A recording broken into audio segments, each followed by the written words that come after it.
ay very fair, napakaganda ng weather. Sino handa gumisip ng Holy Ghost rain?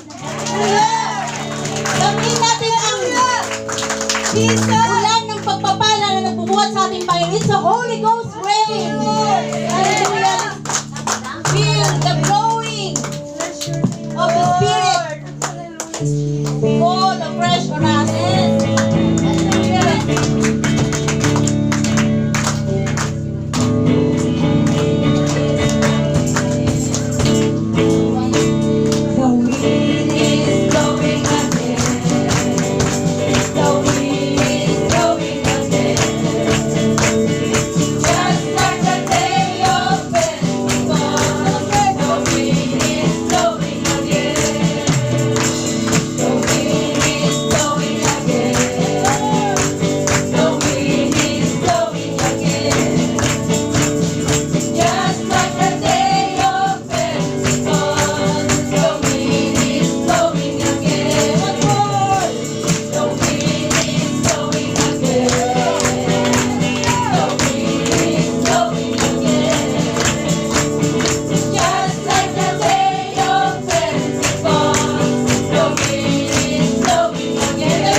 Napapaloob doon yung pinur out ni Lord ang Espiritu niya sa atin. Amen. Lahat ng tanikala natanggal. Huwag nating hayaan na yung mga kabigatan natin ang maghadlang para magpuri sa ating Diyos. Because God is Spirit. And they that worship Him must worship Him in His Spirit and in truth. Silin natin yung more na fresh Espiritu para sa ating lahat. Mga kapatid, without Spirit, we cannot overcome. We are nothing. Let's feel the pulse of fresh Spirit from Him. Holy Spirit.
again.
pinagpala ay magsabing, Praise the Lord!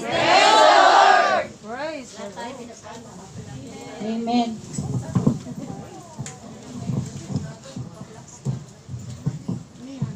So matagal-tagal din tayong hindi nagkita mga kapatid. Nang dahil sa virus, naranasan kong nakulong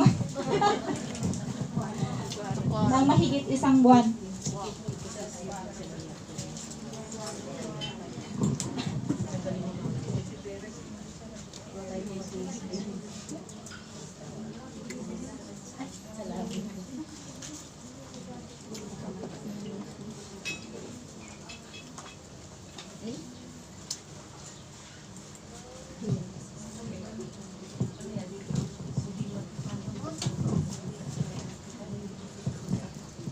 So sinong mahilig dito manood ng movie?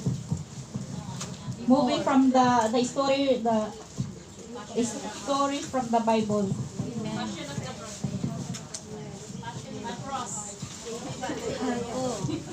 Esther and the Ten Commandments. Kasi alam niyo mga kapatid, meron akong napanood na ang lahat ng naroon ay twice sa salita ng Panginoon. So but if you read your Bible, it's a big difference compare of this movie. Kaya bago kayo manood, alamin niyo muna kung ang gumawa ng movie ay isang born again. Dahil kung hindi ka nagbabasa ng iyong Biblia, ayun na yung alam mo, yun na yung paniniwalaan mo na nasa movie. Kaya much better to read our own Bible. Narito ang katotohanan sa loob nito. Amen? Dahil sa movie na yun, ginawang this movie is Noah. Si Noah, ginawa nilang baliw doon na masama ang ugali hanggang sa dumating na point na yung hindi na maaaring gawin, napatayin ang kanyang pamilya. Pero ang Diyos natin ay maawain. Amen? Hindi yan nag-uutos na pumatay kahit sino man, kahit masama ka man, makasalanan ka man. Amen? But God wants totally save entire family. Hallelujah. But we go to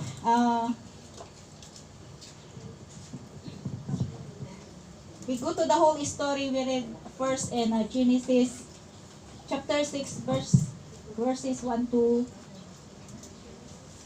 16.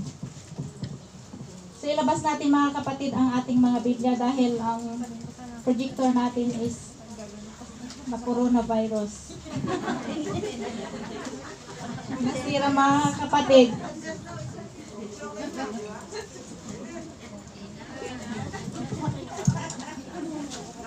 So, mga kapatid, ready na pa kayo? Yes. Genesis 6. Genesis 6 chapter 1 to 16. Yun na yung mga kapatid.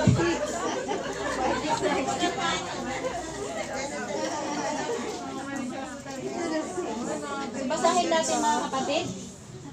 At mga kapatid, yung ibinigay kong maliit na papel kanina, may scriptures. Mamaya mamaya pagka na ako. Thank you. So basahin natin sabay-sabay at tumayo tayong lahat mga kapatid.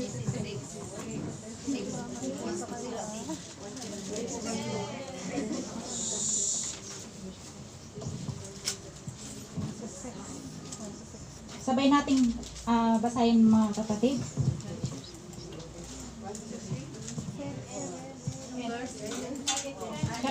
Genesis chapter 6 verses 1 to 16.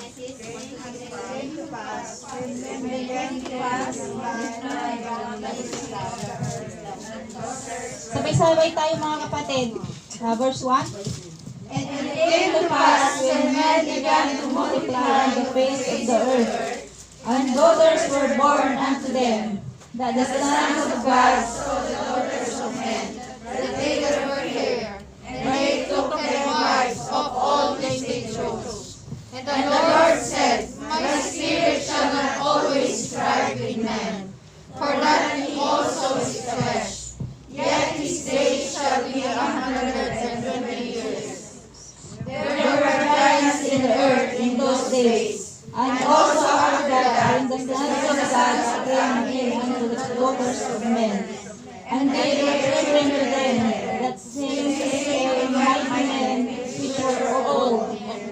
be known. And God saw that the wickedness of man was great in the earth, and that the imagination of the thoughts of his heart was only continually. And it repented the Lord that he had made man on earth, and it grieved him at his heart. And the Lord said, I will destroy man whom I have created from the face of the earth, both man and beast, and creeping things, the fowls of the air, for it is written me that I hated. But Noah found grace in the eyes of the Lord. These are the generations of Noah. Noah was a man, perfect in his generations, and Noah walked with God. And Noah begat 3 sons, Shem, Ham, and Japheth. And the earth also was corrupt before God, and the earth was filled with violence. And God looked upon the earth, and behold, it was corrupt, for all flesh has corrupted his ways upon the earth. And God said unto Noah, the end of all flesh is come before me, for the earth is filled with violence through them. And behold, I will destroy them with the earth. Make thee an ark of wood.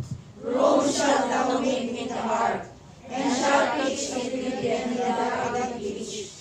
And this is the fashion which thou shalt make of it. The length of the ark shall be 300 cubits, the breadth of it 50 cubits, and the height of it 30 cubits. A window shall make to the ark, and in the window shall finish its above. And the door of the ark shall thou set in the side thereof, with the lower, second, and the third surface shall make it. Amen. So naunawaan ba natin mga kapatid ang ating binasa?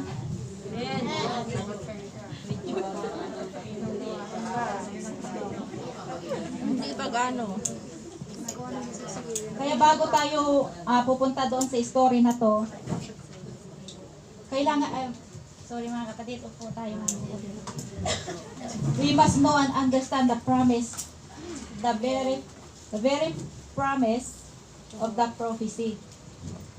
Because God said, as it was in the days of Noah, so shall it be the days of the coming of the Son of Man. Sabi ng Diyos kay Satan, sa ngayon ay nasa katawang ahas, at siya ang dahilan na si Adam and Eve have been tempted to sin, and the same, they have fallen. So sabi dito sa Genesis 3:15, sino yung nabigyan ko ng verse, scripture na Genesis 3:15? Ay, sino ba yun? Yun o. And I will put enmity between thee and the woman, and between thy seed and her seed. It shall bruise thy head, and thou shalt bruise his head. So sa Tagalog mga kapatid, at pag-aalitin ko ikaw at ang babae, ang iyong binhi at ang kanyang binhi. Ito ang dudurog sa iyong ulo at ikaw ang dudurog sa kanyang sakong. So ang tinutukoy dito mga kapatid, na yung binhi, thy seed is Satan head, yung mga apostolis niya mga kapatid. And her seed as a woman said is Jesus. So men provide the seed, so this is the prophecy of Virgin Mary that Jesus will be born. As the woman said, siya ang dudurog sa ulo ni Satan, and Satan ang dudurog sa sakong ng ating Panginoon. This is the picture that Jesus dying on the cross to save us all. Amen. Kaya siya pinakaunang pangako sa lahat ng pangako ngayon narinig sa mismo ni Satan. Dahil sa ginawang tinukso ni Satan si Eve na dahilan kung bakit sila ay nagkasala. Kaya yon ang sinabi ng Panginoon sa mismo kay Satan na darating ang Misaya. Amen. So Adam and Eve nagkaroon na ngayon ng dalawang anak na si Cain at si Abel. So mapapatunayan natin mga kapatid sa 1 John 3:12. First John o John 3:12? Ay, 1 John 3:12. John 3:12. Yes. John lang, hindi First John. Sige, so basahin ko na lang mga kapatid. John 3:12. At tingnan nyo na rin mga kapatid sa inyong Biblia.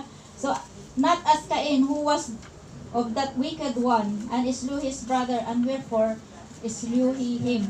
Because his own works were evil, and his brother's righteous. So, kumpirmado mga kapatid na si Cain, sadyang masama lahat ng gawa niya.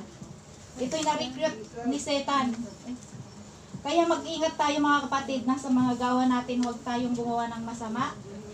Para di tayo ma-recruit ni Satan. Si Satan ay walang kaalam-alam kung kailan darating ang Panginoong Hesus, the Messiah. Ang nasa isip niya ay ipapanganak ni Eva, ang tagapagligtas. Ganyan din kahina ang pag-iisip ng ating kaaway, mga kapatid. Hindi niya nalalaman ang plano ng Panginoon. O nababasa man yung kaisipan ng plano ng Diyos. Hallelujah. So, ang dalawang magkapatid na si Cain at Abel ay may kanya-kanya silang ginagampanan. Si Abel ay taga-alaga ng mga tupa. Dumating ang araw na sila'y mag-alay sa Diyos. Abel was offered blood sacrifice. And Cain offered gulay. Siyempre, ang magsasaka ang inaasikaso, naalagaan niya yung mga gulay. Amen? Farmer. So, alam nila na kung walang bahid ng dugo ay walang kapatawaran sa mga kasalanan. Sabi ng Diyos, na alalahanin natin mga kapatid, kung tayo'y lalapit sa Panginoong Diyos, yung tayo ay malinis like the unblemished lamb. God has respect to you. Because of the lamb that you bring. Sino ang ating lamb of, who is our lamb? Amen. So Jesus Christ is our lamb. Tinubos niya tayo noon pa man, so we offered our life as a living sacrifice. Praise God, hallelujah. Palakpakan natin ang ating Panginoon mga kapatid. So kung meron man tayong kagalit or mga bagay-bagay na hindi ka aya-aya sa harapan ng Panginoon, ihingi mo ito ng tawad. Hindi yung kung may sama ka ng loob or dahil sa utang, alam na natin na maraming nagkakautang ngayon. Ay mababasa na natin, lalo na kung friend mo yung sa FB, ay napa social media na, na Facebook na mga kapatid. Kaya mga kapatid, hindi makakatulong sa atin ang social media mga kapatid. Kundi nandyan na yung halo-halong good and bad na comments. Kaya hindi ka rin magkakaroon ng kaliwanagan or katahimikan sa isipan mo. Amen. So mas maganda, ipanalangin mo na lang yung kaibigan mo. Napagpalain siya na bayaran ang kanyang utang sa'yo. Amen. Kasi kung galit ang nauuna at lagi mo siyang pinagsasabihin ng mga bagay-bagay na hindi ka ay yung masasama, mas lalong hindi ka niya babayaran. Amen.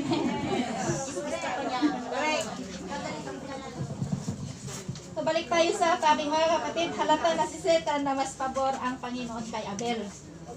At ang nasa isip niya ay si Abel ang woman seed, yung ating tagapagligtas, nadudurog sa kanyang ulo. At parihong ang magkapatid ay lumapit sa Diyos at nag-alay, pero bawat isa sa kanila ay magkaiba. Si Cain approached God in his own way, or man's way. Tulad sa atin, di ba? Kung meron tayong mga plano sa buhay, hindi na natin ikinukomit sa Panginoon. Kung ito ba ay will sa atin, kaya kung minsan nasusunod na yung ating yung flesh natin, yung plano natin, kaya marami sa atin, nandyan na yung kapahamakan na hinaharap natin. Amen.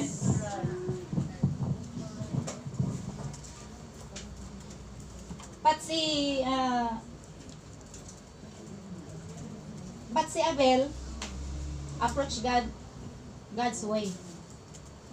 Lahat ng mga ng Panginoon ay sinusunod niya. Amen? Amen. So nagsilos itong si Cain kay Abel at pinatay niya ito. Sabi ni Satan, yes, patay na siya. Wala nagdudurog sa aking ulo, sabi niya. But nalaman niya kinalauna na hindi pala si Abel yung dudurog sa kanyang sakong. Mayado. Kaya ang ginawa niya kaya lalong naggalaite ang mga kampo niya is nag-ano sila sa buong mundo na. Nandito yung basahin natin mga kapatid sa Genesis 6:1.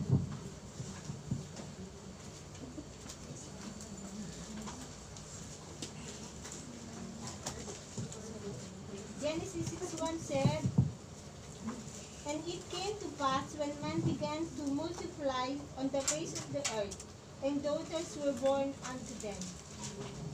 Sa verse 2, Genesis chapter 6 verse 2, that the sons of God saw the daughters of men that they were fair, and they took them wives of all which they chose. verse 4, 3. ay 3.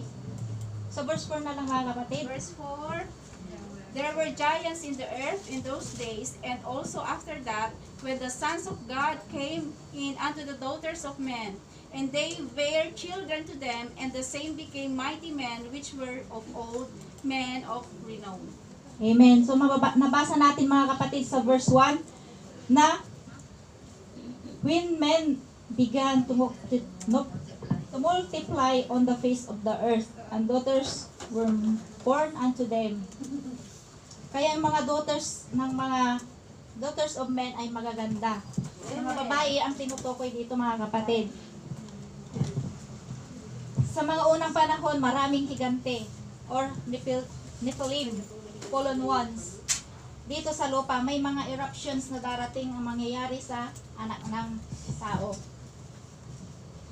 At sila'y nagkaanak ng mga malalakas at makapangyarihan, pero sa kasamaan. Amen. So notice the division of daughters of men and sons of God. Daughters of men are just women and mankind born from the Adam stock. Sons of God are the fallen angels, yung mga kasama ni Satan.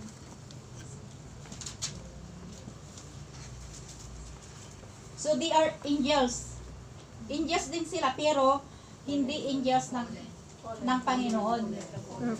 Sila yung mga angels na pasaway. Kaya si Lucifer nung napagsak siya, sumama ang mga maraming angels. Nakaparehas niya mga kapatid. So the formation in Isaiah, and it was long before God created man. So maraming angels ang sumama kay Lucifer. Sa pagkakalam niyo ba mga kapatid, sila yung mga may katawan na parang tao? Hindi, di ba mga kapatid? But they can take the body of man and appear like a man. So sila'y sumasapi, ano ang tawag doon? Sumasapi ba? Sumasanib sa katawan ng tao. Para sila'y magmukhang tao. At ang lahat ng mga yon ay sabi doon sa verse 4, there were giants in the earth in those days, and also afterwards, that when the sons of God came in into the daughters of men, and they bare children to them, that same became mighty men, which were of old, men of renown. So sila yung nagkatawang tao at naging asawa or nakipagpuntak sa mga anak ng tao, mga babae. So anyone by God So anyone created by God directly is called son of God, like Adam. Diba si Adam? Ginawa ng Panginoon yon by His hand. Amen? So we are sons of God in same way that Jesus is the Son of God. So ano yun mga kapatid? We are not the only begotten but sons of God. Jesus is the only begotten. Amen? Amen. He is fully God, fully man. In other words, He has a dual nature. Amen. So tayo mga kapatid, we are a fully man born as sons of God. Enter the family of God. Amen. Amen mga kapatid, we are baptized in Jesus' name. That's why we are called Christian, the believer and follower of Jesus Christ. Amen. Amen. Hallelujah. Palakpakan natin mga kapatid ang ating Panginoon. Kaya ang mga babae at lalaki ay nagpapakasal to produce children. So they are not direct creation of God. So we are not directly creation of God. At si Satan gustong pigilan ang pagdating ng Misaya, ang ating tagapagligtas, nadudurog sa kanyang sakong. Kaya siya gumagawa ng mga kababalaghan, mga kaguluhan sa panahon na yon. At sa pananatili nila sa lupa'y dumami na sila ng dumami. Kaya lahat ng mga tao ay purong masasama sa kanilang gawa at pati sa kaisipan. Sa galit at puot ng Panginoon ay nagpadagsa ng malaking baha sa buong mundo at lahat ng nilalang niya ay nangamatay except Noah and his family. So sa verse 8, but Noah found grace in the eyes of the Lord. Alam niyo ba mga kapatid na ang sa pangalan niya ay may meaning yan mga kapatid. Pati kayo mga kapatid may mga meaning. I-search nyo sa Hebrew, sa Google.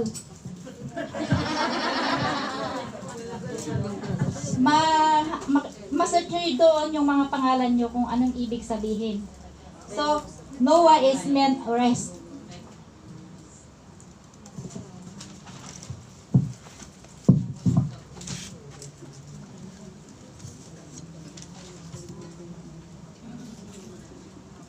At alam nyo mga kapatid na ang biyaya ay maaaring maipabagsak ng isang tao kapag napuno na ng kasalanan. Amen? Kaya kung punong-puno tayo ng mga kasalanan, tulad noong panahon noon na maraming kasalanan, purong mga kasamaan ng ginagawa ng tao noon, kaya nagalit ang ating Panginoon. So grace can be down someone when the fall of sin. Amen. So but if someone who never sinned like Jesus can be full of grace, so he full of rest. So verse 9, these are the generations of Noah. Noah was a just man and perfect in his generations, and Noah walked with God. And Noah begat 3 sons, Shem, Ham, and Japheth. So God saved Noah sa panahon na yun mga kapatid. His wife, his 3 sons, and 3 wives. But the movie says, isa lang yung asawa nila, mga kapatid. Kaya puro kabaliktaran mga kapatid. Kaya ingat tayo kapag nanood tayo mga kapatid. So Noah preached of righteousness. He would judge people.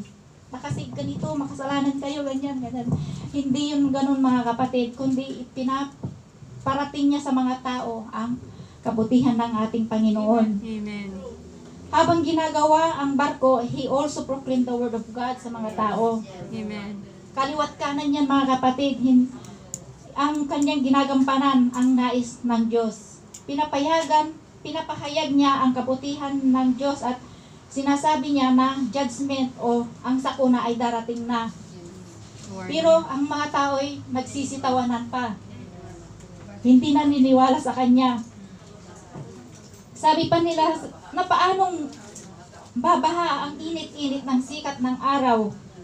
Kaya sa panahon na yon, wala ni naman nagsisi sa kanila.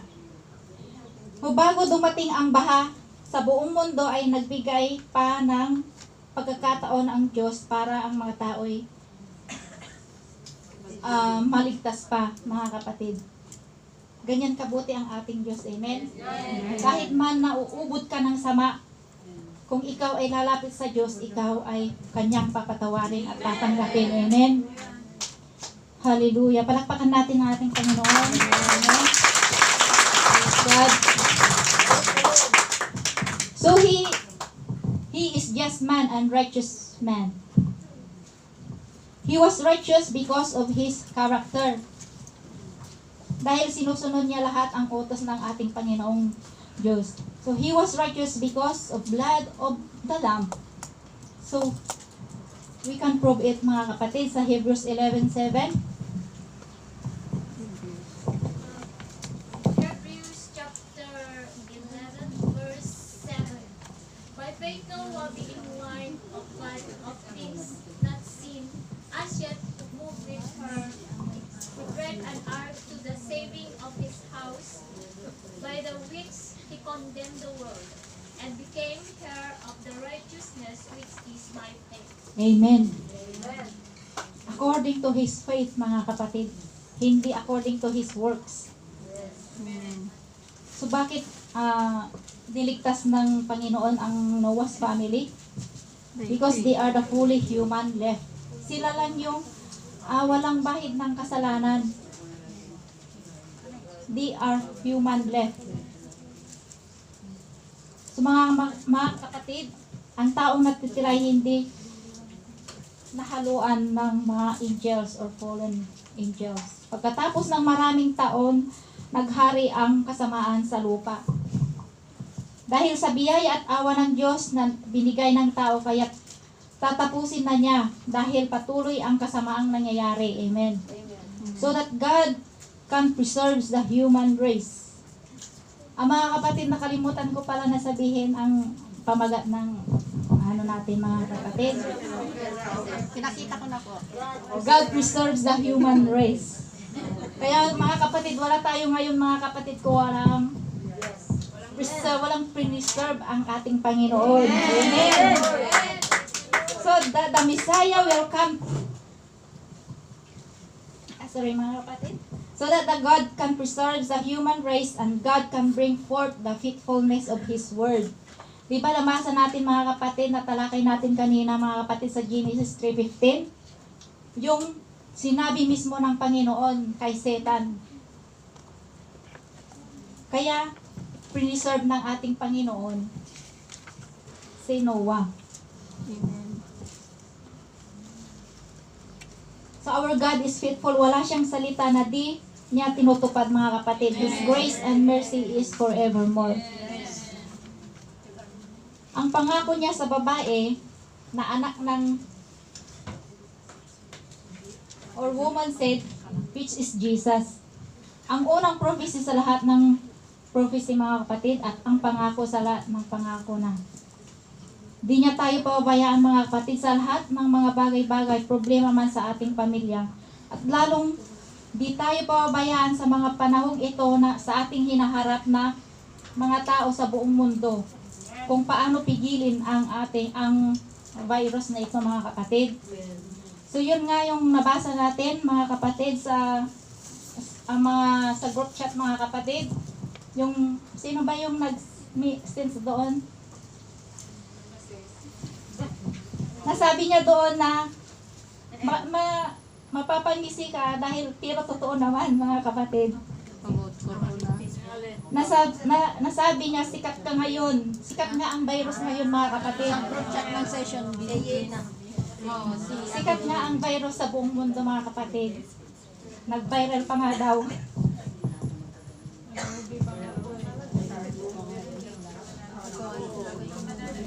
Nasabi, sikat ka ngayon at nag-viral ka pa sa buong mundo, pero matatapos din ang kasikatan mo. Corona lang Ang sayo. Corona lang ang sayo na sumisira. Kung kasikatan lang naman ang pag-uusapan, wala nang hihigit pa sa kasikatan ng ating Panginoong Hesus. Amen. Wala nang hihigit pa sa ginawa niyang kaligtasan sa lahat na ginawa ng Panginoon. Tinubos niya tayo, mga kapatid. He conquered death for the sake of His people. Kaya huwag tayong matakot, mga kapatid. dahil di siya dapat katakutan at pag-usapan. Ang ating Panginoong Diyos, siya lang ang may karapatan sa korona na nagbibigay ng kagalingan at hindi sumisira. Amen? Praise the Lord! So He is our protector. And He will heal the world. He is our God na patuloy na nagmamahal sa atin. Amen! Hallelujah! Huwag nating hayaan mayanig ang ating pananalig sa ating Panginoong Diyos. Dahil sa takot. Kasi ang takot ay sinisira na ang ating pananampalataya, mga kapatid. Kundi mas higit na kumapit tayo sa Kanya. Amen. So always remember, all His promise ay hindi niya tinutupad. Amen? So we are His family, we are covered by His blood. Hallelujah. So God preserves the human race, and that is Noah and his family. They are fully human left. We understand now that we see the mercy of God. We see the love of God. Hallelujah. So, pasalamat tayo mga kapatid that He preserves the human race. His mercy and His grace ay magpakailanman. Hallelujah. So, sa verse 10 mga kapatid, and Noah begat 3 sons, Shem, Ham, and Japheth. The earth also was corrupt before God, and the earth was filled with violence.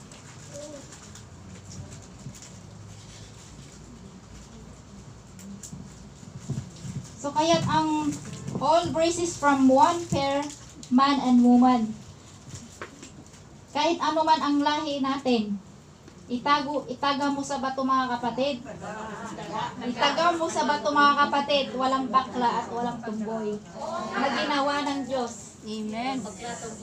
Kaya nagtataka kayo mga kapatid kung bakit may mga bakla at tumboy. Hindi yan ng Panginoon mga kapatid, kundi yung mga fallen angels.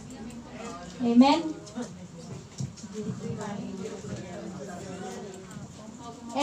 And verse 14 mga kapatid, sino yung kasi hindi ko nasulat mga kapatid? Verse 14.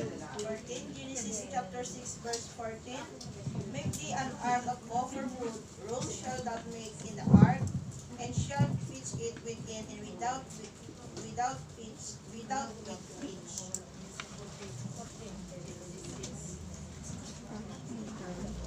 Praise God. So ang Diyos ay laging pinaghahanda sa Kanya ang mga tao. Ang Kanyang mga tao bago ang crisis. Kaya pinagawa siya ng arko. Na huwag nating kalimutan na ang Noah's Ark ay hindi idea ni Noah, kundi ang ating Diyos. Amen. And seeing the flood, make yourself is grace. An ark of gopher wood, ito mga kapatid yung tinatranslate in Hebrew. So cover it inside and outside with pitch. Yung pitch mga kapatid, yung espalto, napaka-sticky yun mga kapatid. Yun yung ginagamit doon sa hindi mga kapatid, doon sa arko.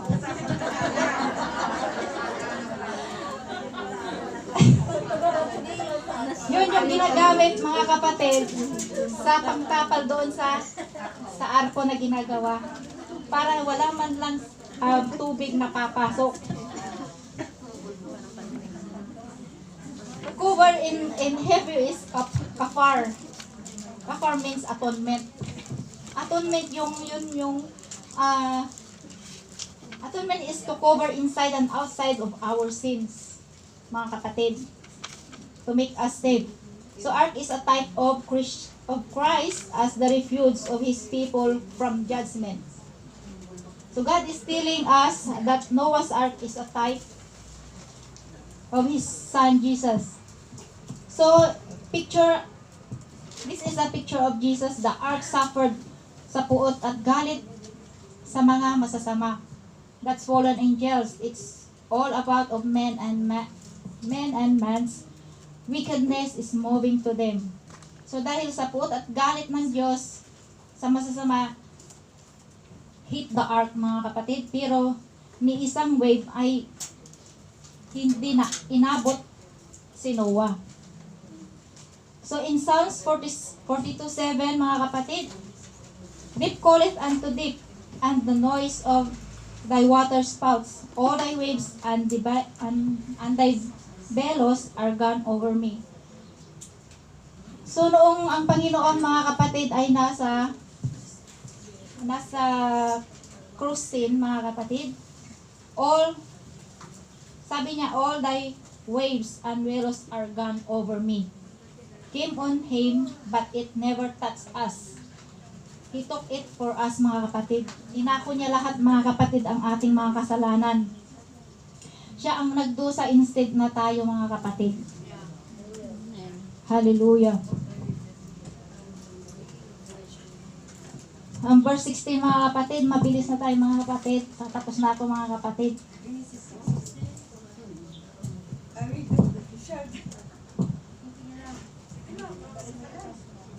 A widow shall thou make to that ark, and a cubit shall thou finish to the boat.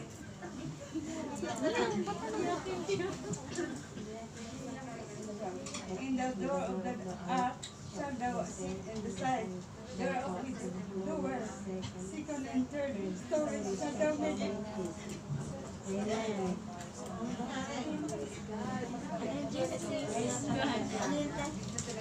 Genesis sa verse 16 mga kapatid. 16. 6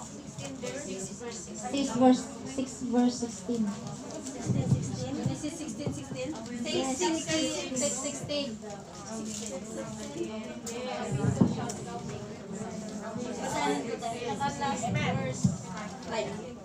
Genesis 6 verse 16. A window shall thou make to the ark, and in the cubit shalt thou finish it above. And the door of the ark shalt thou sit in the side thereof, with lower, second, and third story shalt thou make it. Amen. Thank you, sis. Sa Tagalog. Kung nakita nyo mga kapatid ang picture ng ark ko mga kapatid, hindi ko na naano kay Sister Ethel. Hindi ko rin malagay po. Wala man saksakan.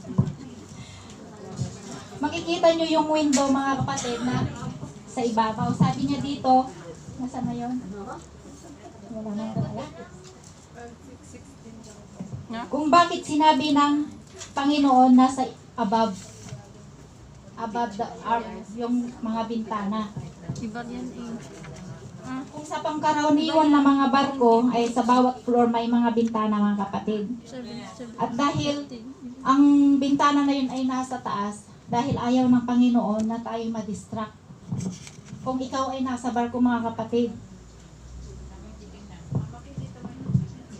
Kaya ayaw ng Panginoon na tayo ma-distract. Kung di, ang gusto ng Panginoon ay sa Kanya lamang nakafocus mga kapatid. Looking up unto Him. So tulad ng mga children of the Israel in the wilderness during 40 years. Sa tuwing sila'y naglalakbay mga kapatid sa init ng araw, ang Panginoon nag-send siya ng pillar of clouds. They are covered para hindi sila mainitan. At tulad din sa gabi mga kapatid, sa lamig ng hangin, sa malamig doon mga kapatid, sa disyerto, God sent a pillar of fire para sila'y mainitan din mga kapatid.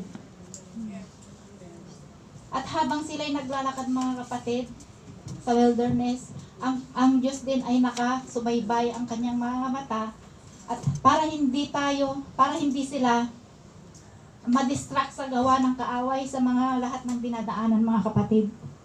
So ganyan tayo kamahal ng Diyos mga kapatid. Kaya nais niyang tayo ay nakafocus lagi sa Panginoon. Tulad natin pag nananalangin tayo mga kapatid, kailangan nating ipikit ang ating mga mata. Amen.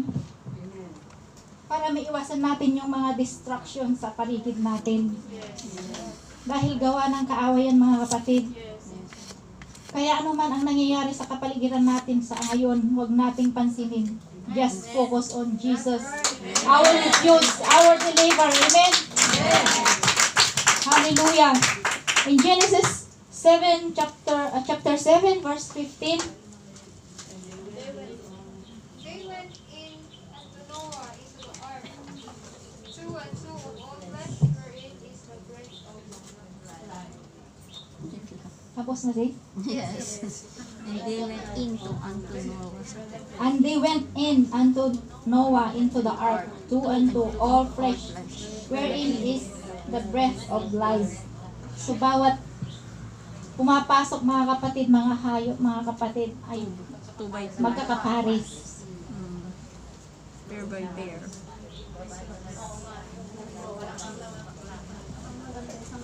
At sabi doon mga kapatid, kung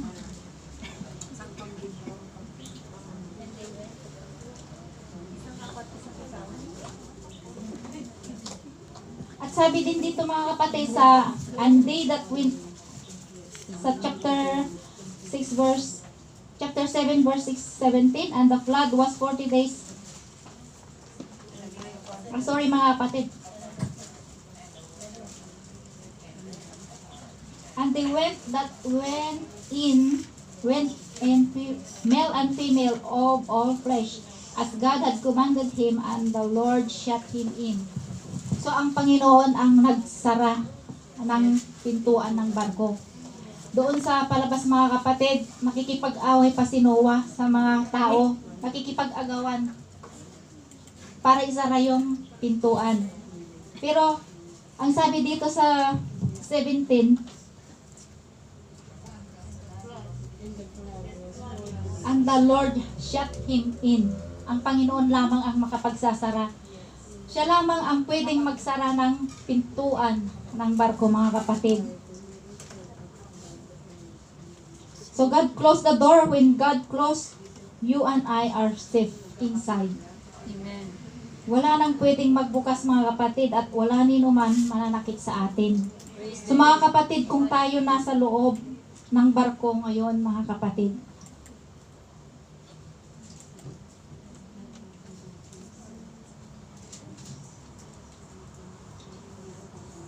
at kung sasakay, sino ba yung mga nakasakay na ng barko dito mga kapatid?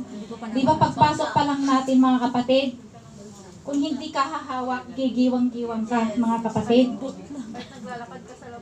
Di ka makalakad ng diretsyo, amen?